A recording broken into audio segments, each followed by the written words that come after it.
আসসালামু আলাইকুম প্রিয় দর্শক, আপনারা দেখতে পাচ্ছেন যে একটা পেঁপে গাছ যেটা অনেক বড় ছিল, মাথা ভেঙে গেছে।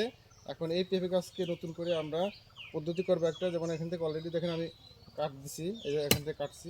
তো এখানে কাটলে এই পেঁপে গাছই, যেটা উচ্চ ফলনশীল পেঁপে গাছ ছিল, সেখান থেকেই আবার নতুন করে ডালপালা বের হয়ে আবার নতুন পেঁপে গাছ হবে এবং সে অধিক ফলন দিবে আশা করি।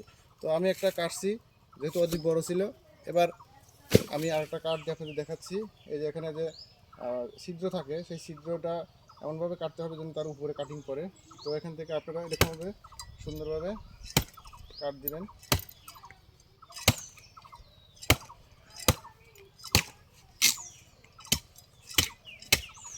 আমরা এই যে একটা কাটিং করলাম, করার পরে এটা যদি কোনো ছত্রাক আক্রমণ না করে এবং এতে পছন্দ না ধরে, বৃষ্টির পানি বা অন্য কুয়াশা যেন না পড়ে, সে ব্যাপারে আমরা এখন এখানে একটা পলিথিন দিয়ে দেবো।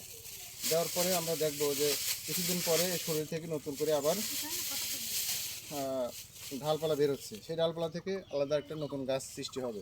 তো আপনারাও ইচ্ছা করলে এরকম করে কোনো পেঁপে গাছ যদি জাত ভালো থাকে, সেটাকে নতুন করে রোপণ না করে সেটাকে আবার এরকম করতে পারেন। তাহলে আপনারা সেই পেঁপে আবার নতুন করে পাবেন, এক গাছেই একাধিক সিজন খাইতে পারবেন। তো এভাবে আপনারাও করতে পারেন। ধন্যবাদ সবাইকে। আসসালামু আলাইকুম।